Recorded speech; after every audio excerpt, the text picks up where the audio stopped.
के चैनल युवान सरकार में आपका स्वागत है। आज हम युवान सीरीज के अंतर्गत एपिसोड 5 को लेकर उपस्थित हुए हैं, यानी युवान सीरीज का ये 5वां एपिसोड है जिसको लेकर हम उपस्थित हुए हैं। इसमें आपको महत्वपूर्ण संविधान की प्रमुख समिति दिखेंगे, लोक लेखा समिति दिखेंगे और राष्ट्रपति से संबंधित महाभियोग यानी पॉलिटी से संबंधित महत्वपूर्ण संविधान की प्रमुख समितियां और उनके अध्यक्ष। संविधान की प्रमुख समितियां एवं उनके अध्यक्ष। संघ शक्ति समिति के अध्यक्ष हैं जवाहरलाल नेहरू। संविधान शक्ति समिति के अध्यक्ष हैं पंडित जवाहरलाल नेहरू।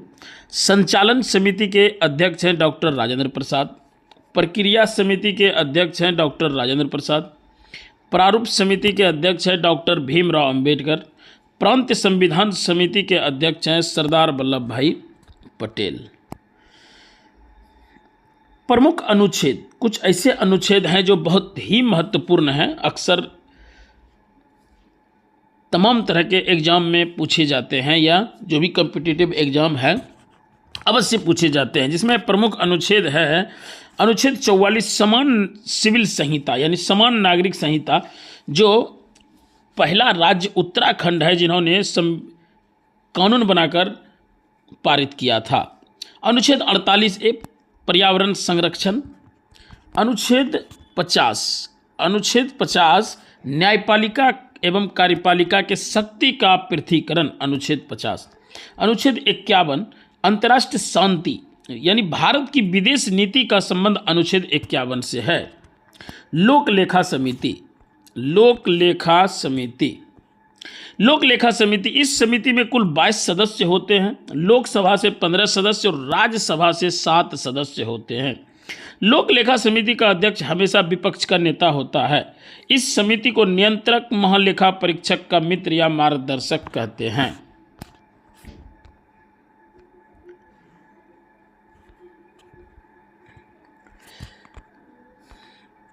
चलिए अब हम अध्यादेश को देखते हैं। भारतीय संविधान के अनुच्छेद 123 के अनुसार राष्ट्रपति के पास अध्यादेश जारी करने की शक्ति प्राप्त होती है। राज्यपाल के पास अध्यादेश जारी करने की शक्ति अनुच्छेद 213 में है। अध्यादेश एक अस्थायी अधिनियम है। राष्ट्रपति के पास क्षमादान की शक्ति का उल्लेख अनुच्छेद 72 में है। राज्यपाल के पास क्षमादान की शक्ति का उल्लेख अनुच्छेद 161 में है। अध्यादेश 6 माह के लिए लागू होता है। अध्यादेश 6 माह के लिए लागू होता है। राष्ट्रपति राज्यसभा में 12 सदस्यों को मनोनीत कर सकता है जिनके साहित्य, कला, विज्ञान, समाज सेवा में विशेष अनुभव होता है। राज्यपाल राज्य विधान परिषद में कुल सदस्य का 1/6 भाग मनोनीत करता है जिनको साहित्य, विज्ञान, कला, सहकारी आंदोलन एवं समाज सेवा जैसे क्षेत्रों में विशेष अनुभव प्राप्त होता है। चलिए महाभियोग पर चर्चा करते हैं कि महाभियोग, सर्वप्रथम यह जान लें कि महाभियोग राष्ट्रपति के खिलाफ ही लगाया जाता है। महाभियोग की प्रक्रिया अनुच्छेद 61 में प्रावधान है। भारत में एक राष्ट्रपति होगा, यह अनुच्छेद 52 में। कार्यपालिका शक्ति अनुच्छेद 53 में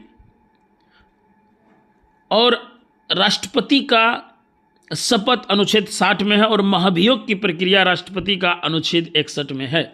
इसके जरिए राष्ट्रपति को संविधान के उल्लंघन के आरोप में पद से हटाया जा सकता है। महाभियोग प्रस्ताव सदन के कुल सदस्यों के 2/3 से अधिक बहुमत से पारित किया जा सकता है। महाभियोग प्रस्ताव संसद के किसी भी सदन में प्रस्तुत किया जाता है। महाभियोग का आधार संविधान का उल्लंघन, दुर्व्यवहार या अक्षमता है। भारत के किसी भी राष्ट्रपति पर अब तक महाभियोग नहीं लगाया गया है। भारत के राष्ट्रपति डॉक्टर राजेंद्र प्रसाद थे। भारत के प्रथम राष्ट्रपति डॉक्टर राजेंद्र प्रसाद थे। भारत के निर्विरोध राष्ट्रपति नीलम संजीव रेड्डी थे। भारत के प्रथम उपराष्ट्रपति सर्वपल्ली राधाकृष्णन जी थे। भारत की प्रथम महिला राष्ट्रपति प्रतिभा देवी सिंह पाटिल थी। वर्तमान में भारत के राष्ट्रपति द्रौपदी मुर्मू हैं। यह प्रथम आदिवासी महिला राष्ट्रपति हैं। महान्यायवादी महान्यायवादी भारत के सर्वोच्च विधि अधिकारी, महान्यायवादी भारत के सर्वोच्च विधि अधिकारी होता है। भारतीय संविधान के अनुच्छेद 76 में महान्यायवादी का उल्लेख है। भारत के प्रथम महान्यायवादी MC सीतलवाड़ थे। महान्यायवादी संयुक्त बैठक में भाग तो लेता है लेकिन मतदान नहीं कर सकता है। लोकसभा, लोकसभा भारतीय संविधान के अनुच्छेद 81 में लोकसभा का उल्लेख है। प्रथम लोकसभा का अध्यक्ष गणेश वासुदेव मावलंकर थे। प्रथम महिला लोकसभा अध्यक्ष मीरा कुमारी थी। भारत में सर्वाधिक कार्यकाल वाले लोकसभा अध्यक्ष बलराम जाखड़ थे। वर्तमान में लोकसभा अध्यक्ष ओम बिरला हैं। भारत में सर्वाधिक कार्यकाल वाले लोकसभा अध्यक्ष बलराम जाखड़ थे। संयुक्त बैठक, चलिए महत्वपूर्ण है संयुक्त बैठक। संयुक्त बैठक, संयुक्त बैठक का उल्लेख संविधान के अनुच्छेद 108 में है। संयुक्त बैठक को राष्ट्रपति बुलाता है, परंतु बैठक की अध्यक्षता लोकसभा अध्यक्ष करता है। इस बैठक में राज्यसभा का सभापति भाग नहीं लेता है। संयुक्त बैठक, अक्सर यह प्रश्न देखा गया है कि संयुक्त बैठक को आहूत कौन करता है, तो राष्ट्रपति करता है, यानी बुलाता राष्ट्रपति है, अध्यक्षता लोकसभा अध्यक्ष ही करता है। इस बैठक में राज्यसभा का सभापति भाग नहीं लेता, यानी उपराष्ट्रपति भाग नहीं लेते हैं। उच्चतम न्यायालय, भारतीय संविधान के अनुच्छेद 124 से 147 तक उच्चतम न्यायालय का उल्लेख मिलता है। उच्चतम न्यायालय के प्रथम मुख्य न्यायाधीश हरिलाल जे कानिया थे, यानी हीरा लाल जे कानिया हम लोग जान रहे हैं, लेकिन प्रिंट में है हरिलाल जे कानिया। उच्चतम न्यायालय की प्रथम महिला न्यायाधीश फातिमा बीबी थी। उच्च न्यायालय की प्रथम महिला मुख्य न्यायाधीश लीला सेठ, हिमाचल प्रदेश की। उच्च न्यायालय की प्रथम महिला न्यायाधीश अन्ना चांडी, केरल की। वर्तमान में उच्चतम न्यायालय मुख्य न्यायाधीश संजीव खन्ना 51 में हैं, और आज जब हम बता रहे हैं तो 52 में हो गए हैं। उन्होंने भी अपना पदभार संभाल लिया है। स्वतंत्र भारत की प्रथम महिला राज्यपाल उत्तर प्रदेश की सरोजिनी नायडू बनी। प्रथम महिला मुख्यमंत्री सुचेता कृपलानी उत्तर प्रदेश में ही थी। अब 17वां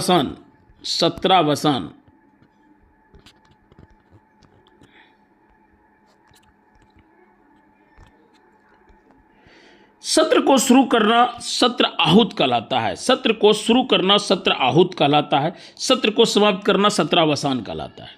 इनकी शक्तियां केंद्र स्तर पर राष्ट्रपति के पास और राज्य स्तर पर राज्यपाल के पास होती है।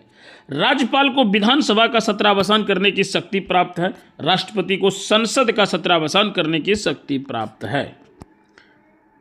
चलिए, आयु से संबंधित कुछ प्रश्न हैं कि कौन कितने आयु में किनका सदस्य हो सकता है। दो अति महत्वपूर्ण हैं। न्यूनतम आयु, राष्ट्रपति 35 वर्ष की आयु अनिवार्य है। लोकसभा के सदस्य यानी संसद 25 वर्ष, राज्यसभा के सांसद 30 वर्ष, वोट डालने की उम्र 18 वर्ष। उपराष्ट्रपति हो सकते हैं 35 वर्ष उम्र होनी चाहिए न्यूनतम। राज्यपाल भी 35 वर्ष। विधानसभा का सदस्य हो सकता है 25 वर्ष। विधानसभा सदस्य, यहाँ मिस्टेक है, विधान परिषद का सदस्य हो सकता है 30 वर्ष। प्रमुख दिवस, पंचायती राज दिवस 24 अप्रैल को मनाया जाता है। मतदाता दिवस 25 जनवरी को। संविधान दिवस 26 नवंबर को। विश्व योग दिवस 21 जून को मनाया जाता है। पंचायती राज दिवस, पंचायती राज दिवस, पंचायती राज की शुरुआत बलवंत राय मेहता समिति की सिफारिश पर 2 अक्टूबर 1959 को राज्यसभा के राजस्थान के नागौर जिले से तत्कालीन प्रधानमंत्री पंडित जवाहरलाल नेहरू के द्वारा की गई थी। बलवंत राय मेहता समिति एक त्रिस्तरीय समिति थी। 3 स्तरीय यानी ग्राम, ब्लॉक और जिला। त्रिस्तरीय समिति ग्राम, ब्लॉक और जिला। दूसरा समिति है अशोक मेहता समिति, 2 स्तरीय ग्राम और जिला। बलवंत राय मेहता समिति त्रिस्तरीय, अशोक मेहता समिति 2 स्तरीय ग्राम और जिला। दिनेश गोस्वामी समिति का संबंध चुनाव सुधार से है। दिनेश गोस्वामी समिति का संबंध किससे है? तो चुनाव सुधार से है। प्रमुख अनुच्छेद, अनुच्छेद 280 वित्त आयोग से संबंधित है। अनुच्छेद 368 संविधान संशोधन की प्रक्रिया से संबंधित है। अनुच्छेद 324 निर्वाचन आयोग से संबंधित है। आपातकालीन संबंध अनुच्छेद 352, 356, 360, यानी आपातकाल 3 तरह के होते हैं। 352, 356 राष्ट्रीय आपात 352 हो गया, वित्तीय आपात 360 और 356 राष्ट्रपति राज्यों में राष्ट्रपति शासन से संबंधित है। भारतीय संविधान संशोधन की प्रक्रिया दक्षिण अफ्रीका से ली गई है। भारतीय संविधान संशोधन की प्रक्रिया दक्षिण अफ्रीका से ली गई है।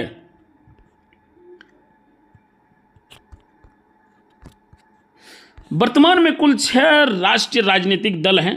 आम आदमी पार्टी, भारतीय जनता पार्टी, भारतीय राष्ट्रीय कांग्रेस, बहुजन Samaj Party, Bharatiya Communist Party, National People's party.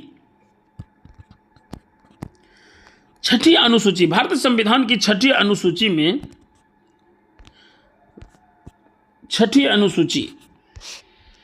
भारतीय संविधान की छठी अनुसूची में असम, मेघालय, त्रिपुरा, मिजोरम राज्यों में जनजातियों के प्रशासन संबंधी उल्लेख है, AMTM। 10वीं अनुसूची दल बदल विरोधी कानून से संबंधित है। इस अनुसूची को 52वें संविधान संशोधन के तहत जोड़ी गई थी, यानी 52वें संविधान संशोधन 1985 के तहत जोड़ी गई थी। 11वें अनुसूची है आपका, यह अनुसूची पंचायतों की शक्तियां, अधिकार और उत्तरदायित्व से संबंधित है। इस अनुसूची को 73वें संविधान संशोधन के द्वारा जोड़ी गई 1973। 12वीं अनुसूची, इस अनुसूची नगर पालिकाओं की शक्तियां, अधिकार और उत्तरदायित्व से संबंधित है। इस अनुसूची को संविधान के 74वें संविधान संशोधन के द्वारा ही जोड़ी गई है। इस अनुसूची को संविधान के 74वें संविधान द्वारा जोड़ा गया है। कांग्रेस के प्रमुख अधिवेशन, वर्ष 1885 प्रथम अधिवेशन बोयमेश चंद्र बनर्जी अध्यक्ष थे। 1886 दूसरा कोलकाता में दादा भाई नौरोजी अध्यक्ष थे। 1889 मुंबई में ही इसके अध्यक्ष वेडनबर्ग थे जो विदेशी थे। 1896 कोलकाता में ही इसके अध्यक्ष रहीमतुल्लाह सयानी थे। प्रथम बार वंदे मातरम गाया गया था 1896 के कोलकाता अधिवेशन में। 1905 बनारस का अधिवेशन जिनके अध्यक्ष गोपाल कृष्ण गोखले थे। 1907 सूरत अधिवेशन रास बिहारी घोष थे। 1911 कोलकाता अधिवेशन जिसके अध्यक्ष विष्णु नारायण धर थे। प्रथम बार जनगण मन गाया गया था कोलकाता अधिवेशन 1911 में। 1916 के अध्यक्ष कौन थे?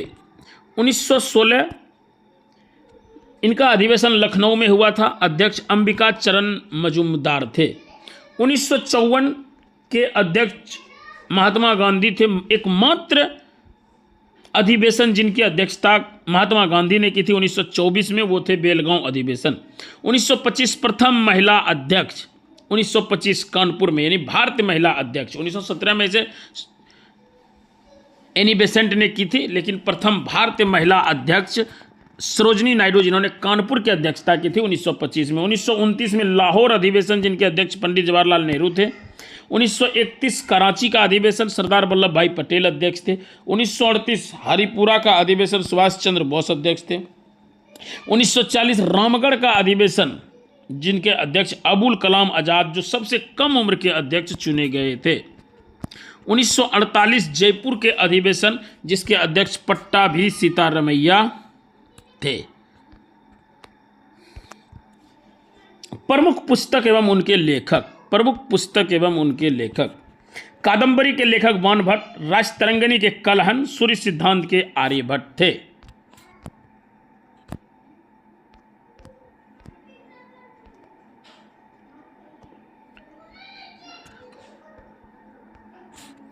इलाहाबाद प्रशस्ति के लेखक हरिसेन थे। लघु जातक के बराहमिहिर थे। पंच सिद्धांतिका के बराहमिहिर थे। अष्टध्यायी के पाणिनि, अर्थशास्त्र के चाणक्य, बुद्ध चरित्र के अश्वघोष, पंचतंत्र का विष्णु शर्मा था। सम्राट अशोक यानी मौर्य वंश के प्रतापी शासक के बारे में हम अध्ययन करेंगे।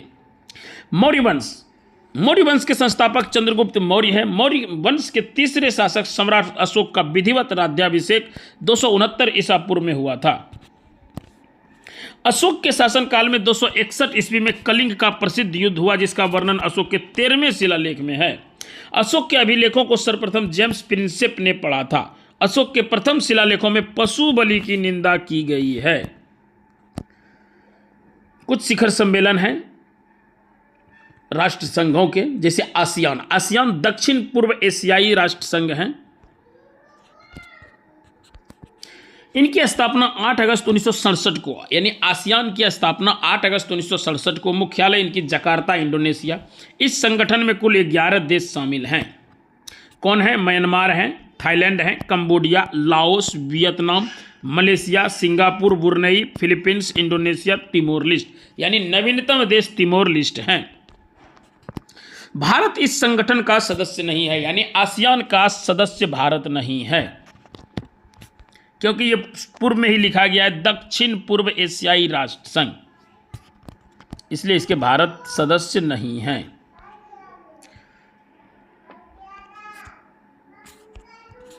इतिहास से जुड़े कुछ फैक्ट। नालंदा विश्वविद्यालय की स्थापना कुमार गुप्त ने की थी। भारत का नेपोलियन समुद्रगुप्त को कहा जाता है। सती प्रथा का उल्लेख भानुगुप्त के एरन अभिलेख में मिलता है। लॉर्ड कॉर्नवालिस को सिविल सेवा का जनक माना जाता है। सती प्रथा की समाप्ति 1829 ईस्वी में राजा राम मोहन राय ने की थी। समाचार पत्रों का मुक्तिदाता मैटकॉप को कहा जाता है। शिक्षा का Magna carta Wood dispatch 1854 act को कहा जाता है। लॉर्ड हेडिंग द्वितीय के समय बंगाल विभाजन को रद्द किया गया था 1911 ईस्वी में।